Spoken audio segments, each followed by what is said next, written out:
one of the only, if not the only, brave and noble Arab country officially from its leadership and population, is still giving a headache to Israel. None other than Yemen. This time they targeted Haifa, Eilat, Beersheba, and Negev or Naqab area with drones, and it vows more attacks. There was a statement coming from the military spokesperson of Ansarullah in Yemen, Yahya Sari', saying that they conducted 4 operations against the genocide terrorist state in those areas respectively, and that this attack took place several days back. However, they also mentioned the fact that this escalation coming from Israel will be met with more actions coming from Ansarullah in Yemen. They already went into a more advanced phase in their attacks against Israel, and now they are continuing these attacks with no answer available from Israel. The United States and this genocide coalition, Britain / the United States in the Red Sea, was a huge failure. They were humiliated by Ansarullah, who were targeting US aircraft carriers and expelled them from the region, taking down Israeli-linked ships, humiliating everyone. And the United States, despite the fact that they tried to conduct even more aggressive attacks against them, after Donald Trump was having these escalatory statements against them, and realized that this doesn't work, they reached a deal. We later found out that the United States administration was talking to them beforehand since the beginning. They were talking with them in relation to having a ceasefire, but the arrogant United States authorities were trying to make it as a condition to them stopping to attack Israel. But that didn't work. Yemen told them, no way. We're going to continue attacking Israel so long as there's a genocide and there's a siege. But eventually, the Americans gave up. Donald Trump gave up. He said, we can't take this anymore, suffering too much losses. 4 aircraft carriers bombarded, taken back, removed from the Red Sea. And of course, Britain, whatever America says, they'll follow. And it's not like, Britain has anything relevant with Yemen. And now Israel is faced with Yemen directly, but they also don't have an answer. The only thing they had to do, or they could have done, and they did, these theatrical attacks against, oil rigs or oil fields and the airport, some of the ports too, and Yemen repaired them very quickly and swiftly. And we saw airplanes going back and forth 1 or 2 days after these attacks. How likely is this to carry out or have an effect on the situation in Gaza and have Israel agree to something, or a ceasefire or de-escalation or whatever? Well, the reality is it's already playing a huge role. Whenever Israel has any sort of calculation in relation to Gaza, it always includes the Yemeni threat. And by the way, this is one of the reasons why the American side took itself out, because they saw when there was a ceasefire in January, Yemen stopped the attacks. They carried out the attacks up until the last minute. And in the last minute when they were attacking, they were saying this is in support of the Palestinian negotiator. Look how honorable these people are. But then they resumed the attacks immediately after Israel started to attack Gaza again and broke the ceasefire. Again, with impunity, total. No one is criticizing them for breaking the ceasefire or anything of the sort. And although they had multiple attempts to hinder the ceasefire in the middle.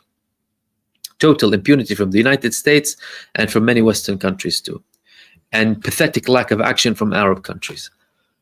Yemen resumed the attacks. What did the United States do at the time? What did Trump do? He made a deal with them. That deal wasn't to the approval. No, it wasn't with the approval of Israel, by the way. As a matter of fact, Israel lobbied heavily to try and convince the United States to stay in the Red Sea. They had intense conversations with the administration to keep the coalition ongoing. But that didn't work. Like certain attempts in other parts in the region didn't work. But Israel realized at the time that we're being left alone with Yemen. Then they started to conduct these airstrikes, and sometimes they would carry out certain strikes from their warships in the Red Sea. And although Yemen, they had certain periods where, for example, you'd have certain days where they're not attacking Israel, the impact has already taken place. The Eilat port declared bankruptcy and it stopped its operations completely. The company running it shut down. This had devastating economic impact on Israel. And also to this day, they are carrying out specific targeted attacks that are successful inside of Israel. So they know that they have this pressure outside of Gaza. Now imagine that pressure was added by other countries too. What would be the situation of Israel? Would they have continued with the same intensity? What if it was still open as a front with Lebanon, for example, or if Iran didn't stop attacking them? What would have happened in that case? Would they have been able to continue, or would they have been forced into an agreement to stop the attacks altogether? But clearly, the overall strategy of some countries who are on the other side isn't proven to be very effective against Israel, let alone the Arab states that are under direct threat from Israel, who are doing nothing but condemning. But so far, these Yemeni attacks have been proving that they are very, very effective with anything to do with Israel. And the Palestinian resistance confirms that too. And anyone tied with Israel confirms that too, because it is no longer linked with just the Israeli ships, or it's the ships that are trading with them too. Ships that are trading with them too, other countries that are trading with them too. It's causing them a huge problem. Now imagine this was added by, for example, Egypt banning only military equipment to go to Israel from the Suez Canal, or playing ball with Yemen. Things would have been different. However, the reality is it's only Yemen, which is an open front now.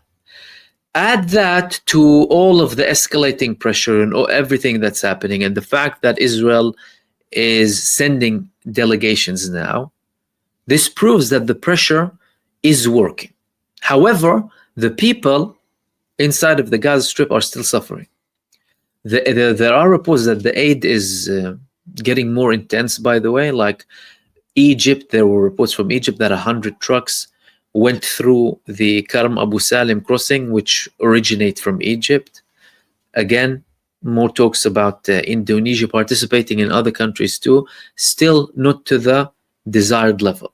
So there's a lot of lack of clarity happening at the moment, especially with the contradicting statements coming from Israel in relation to this military operation. In the meantime, the fact that talks are happening, that the delegations are engaging in talks, proves that the path to potentially have a de-escalation is also still open.